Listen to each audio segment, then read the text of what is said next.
Hey y'all, it's Natalie for Cherry on Top today, and it's Technique Tuesday, and I'm making a mini album. We're focused on mini albums this month, and I have this one piece of 12 by 12 paper from the Spectrum Gardenia collection by 49 and Market, and I'm going to make a mini album out of that one sheet. Now, I'm going to add more stuff to it, but you could truly get away with making a mini album with just this one piece of 12 by 12 paper. So I'm going to show you how. It works really well if you have a scoreboard, but if you don't have a scoreboard, you can also fold your lines. I have this 12 by 12 piece, and I'm making score lines at the 3-inch mark, the 6-inch mark, and the 9-inch mark. And then I'm going to give it a 90-degree turn, and I'm going to do the same thing. So I'm making scores again at 3 inches, 6 inches, and 9 inches. So then I will essentially have a grid on my page of 16 different squares, each of them being 3 by 3.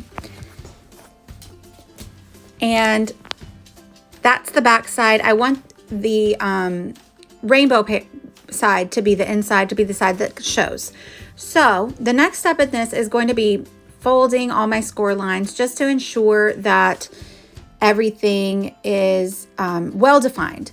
And this is really easy and good to use 49 and Market paper because they are so thick. Their papers are really thick and luxurious.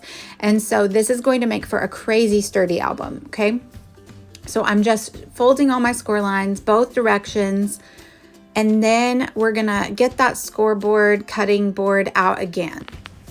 I'm gonna try to say this clearly, but you might just have to visually follow the instructions. I'm putting a dot on the inside corner of the top 2 squares and right on the first row and on the middle of the bottom row.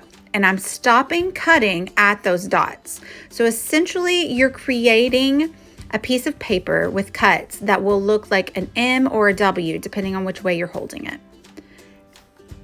So, and I just am cutting on the back side because I wanted to make my marks on the back side so that they won't be seen, because this is the back side of the paper. So I flipped it over, and again, I'm going to make another cut line from that mark all the way down. So you can see it's like an M, or if you turn it over, it's still an M. It could be a W though. So when you're folding, keep your wrong sides together except for the very first fold. So the wrong side should show as your cover. Otherwise, fold the back sides, always fold the back side, wrong side together, and then flip through it just to make sure that the sides that you want showing are actually showing. It actually might be easier to explain when you don't have another pattern on the other side, but it looks a little bit of a hot mess, but we're gonna glue it together now. You could fully glue together all of the wrong sides to just have 8 openings. However, you could also create pockets, which is what I'm going to do. So I am only gluing together the bottom and the back side here, and you'll be able to see in a moment that it creates a pocket on that first right-hand side page at the top. Over here, the option is to do a pocket on the side or the top. So I choose to do one on the side since I just did one on the top. So I use my Nuvo adhesive to close up the side and the top so that one side and the top, so that only one side is left open so I can create a pocket. It's really hard to explain, but when you are creating it, it's actually very intuitive. You will know what to do. So the next one, I have the option to create a pocket only on the top or the bottom. Well, obviously I don't want anything to fall out the bottom, so I'm going to close up the bottom and I'm going to close up the opposite side.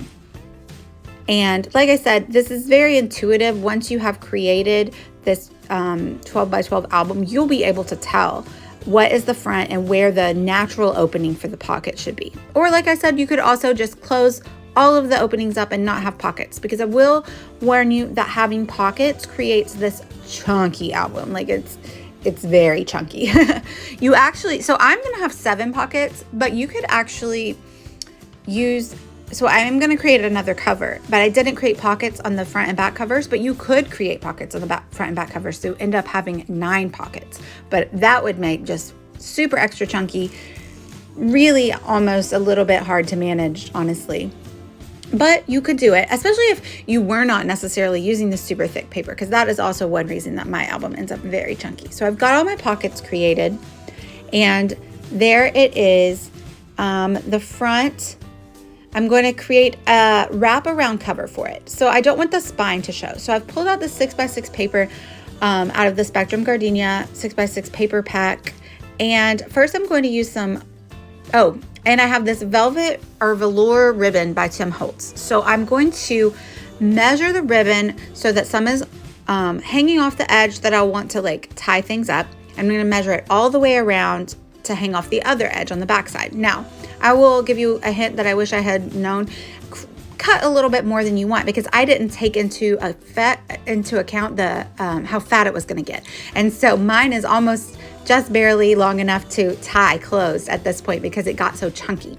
So I'm cutting down this black cardstock to 6.5, which is 2 3x3 covers and a 1/2 inch spine. And it's 3 inches tall still, but 6.5 long. So it can wrap fully around the mini album. And I'm using my scoreboard to make the marks for the center. I'm actually finding the center the cheater way and bending my paper because it doesn't matter because it's going to be covered up. But I'm making the marks and creating score lines just on the spine so that it will wrap nicely around the whole album. And then I'm going to trim down that pattern 6x8 paper and use it on top of the black cardstock so that the black cardstock just peeks out on the edges a little bit. I really love the pops of black in this collection, so I wanted to include that all throughout my album. So you'll see that I have, in a few minutes, I will back all of those photos as well on white cardstock and then black cardstock. And which again serve to make the album really chunky, but that's okay. It's fun. I like a good chunky album. So there I have trimmed down the 6x8 page. I'm going to trim off the inch to fit the 6.5 inch cover. And I'm going to score it as well to give it the spine lines to fold around the spine easily. I'm using sticky tape as well as liquid glue because it is not in a page protector. It's meant to be handled a lot, so I just want to make sure everything is adhered down very well. And you can check out some still shots on the Cherry on Top blog and in the gallery today. And because I'm not going to get around to embellishing all of this in this video because it just ended up being so long. So, but you'll see how to put this album together fully, and then you can do it too. So there I am bending the spine with both of the pieces of paper together, giving it a nice score lines. And now I'm putting a line of glue all the way in the middle around the album, so, and on the spine, and then I'm going to use that line of glue to attach the velvet ribbon so that it goes all the way around, and then we'll tie where the opening is. And then the lovely thing about the thick cardstock and the extra black cardstock is that you will never know that there's a ribbon underneath it. It won't show through or anything. You won't be able to feel it because that cardstock is so nice and thick. So there you see it. And then you just see the ribbon sticking out, and it is very strongly secured. It's not gonna come off. Oh, another thing I did was I added a little brad or an eyelet hole here with my We Are Memory Keepers Crocodile. And I'm just setting the eyelet, but I wanted to add a charm.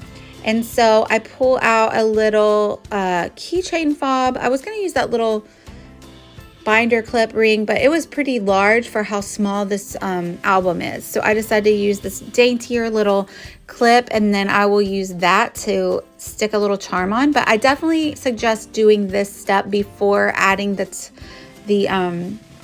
full cover on your book because it just was much easier.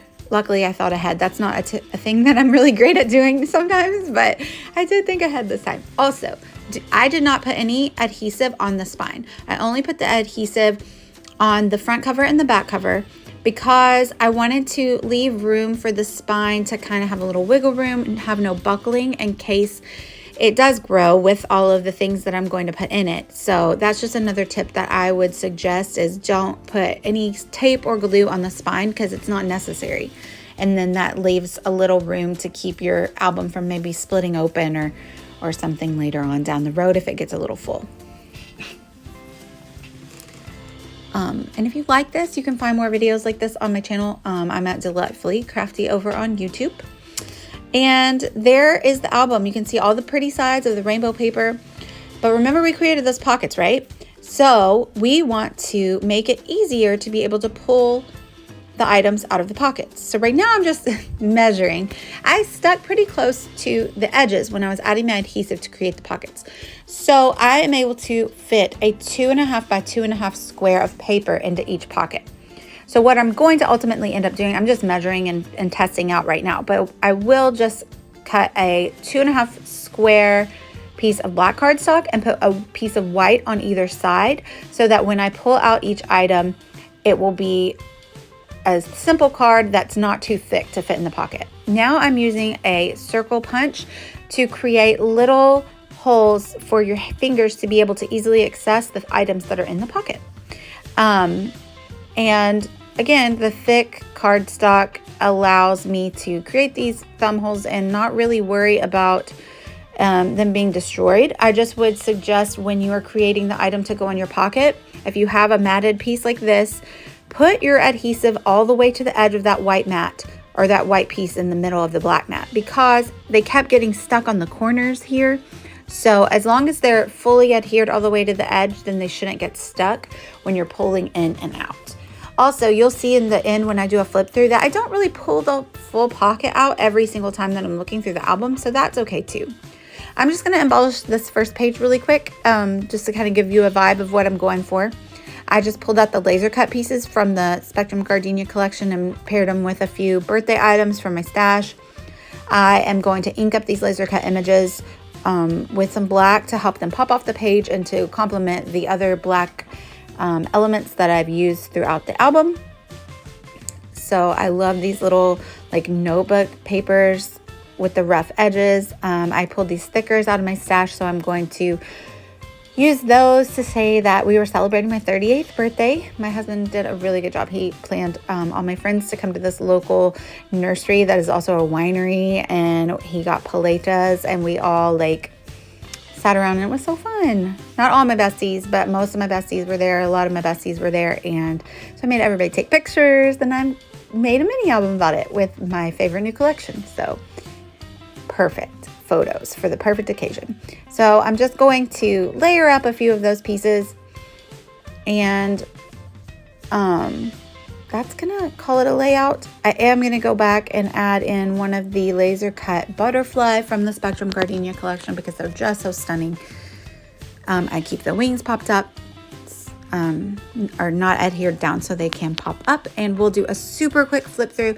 I have added a few charms on the outside charm bit, and there you can see I embellished the cover.